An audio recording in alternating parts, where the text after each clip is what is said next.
జయ జయ ఈ జగతికి మూలం నీ దయ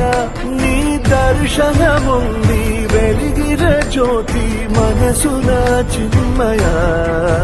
పరమాణువు రూపం విశ్వాకారం